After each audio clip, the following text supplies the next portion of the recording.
If you live in Japan, you've probably heard about the new NISA system that's starting in 2024. We already made a video about it, but we had questions, and now I've got the answers.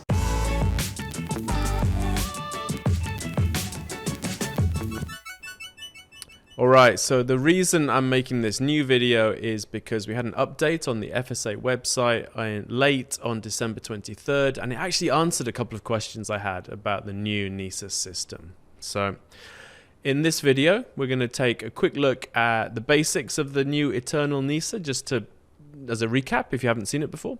We're going to talk about the new information we got, and then I'm going to quickly talk about what I'm going to be doing in 2023 with my current NISA and what we'll be doing from 2024 as well. So the basic information, the new NISA was announced this month. It's actually the new NISA because it's replacing the new NISA that was before that's been cancelled. But it's basically a new NISA system. It's going to start in 2024. So until the end of next year, we'll have the current NISA system. That means in 2023, you'll be able to use Tsumitate NISA or regular NISA to invest as you have been so far. And those accounts are not going to have anything to do with the new NISA system. So the new NISA system starts in 2024. It's going to be a clean slate. So none of your lifetime allowance or your annual allowance will be used up by your current NISA accounts. However, those accounts will continue running until they run out of tax-free duration. So for a regular NISA account, that's 5 years. For a Tsumitate NISA account, that's 20 years. Basically, you don't have to worry about your old NISA accounts. You can just leave them and they'll continue to grow tax-free until they reach the end of their tax-exempt period,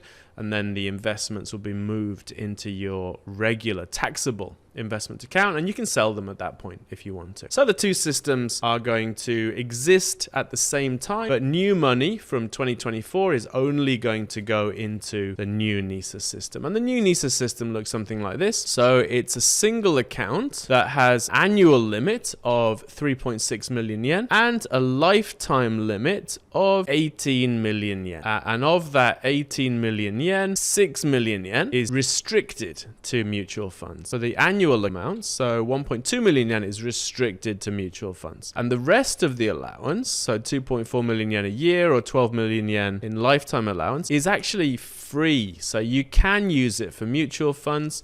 You can also use it for stocks or ETFs as well. So you've got these two, it's like one half of the account is Tsumitate NISA and the other half is regular NISA. And they've just kind of smushed them together. Both of them are tax-free forever. And so we've got these hugely expanded annual limits and also a largely expanded lifetime limit, this 18 million yen lifetime limit. Now, the questions I had on looking at the first kind of information release that we had earlier in December, I actually wrote an article about it, linked in the description, and then we made a video about it as well. But I had a few questions left. I had three main questions. And one is, are children going to be able to use this account? Two, are we going to be able to roll over our existing NISA accounts into the new account? And three, are we going to be able to reuse our lifetime allowance, maybe rebalance within the account, that kind of thing? And two of those questions were answered by that FSA website update. So before we go on to that, really quickly, if you find value in this channel, if you're interested in investing in retirement, in personal finance in Japan, please subscribe. It really helps us reach more people. So the two questions that were answered this time, the first one was the children question. There was some speculation that this new NISA account would also replace the junior NISA accounts, which are ending at the end of 2023. But this confirms that they will not. So you have to be 18 to use the new Eternal NISA. It's not going to be available to children. The other question was, are we going to be able to roll over our existing accounts into the new NISA? And if you look at the very bottom of this screen, no. Rollovers from the existing account into the new account will not be possible. Of course, you can sell your investments in the current NISA account and use that money to invest in the new NISA, but we won't be able to roll over in a preferential way. The way some people were hoping. And so the final part of this video, what am I going to do in 2023 and what to do from 2024? In 2023, I will be switching to Tsumitate NISA. And the reason for that is because I think that 20-year investing period is more valuable than the 5-year but much larger regular NISA.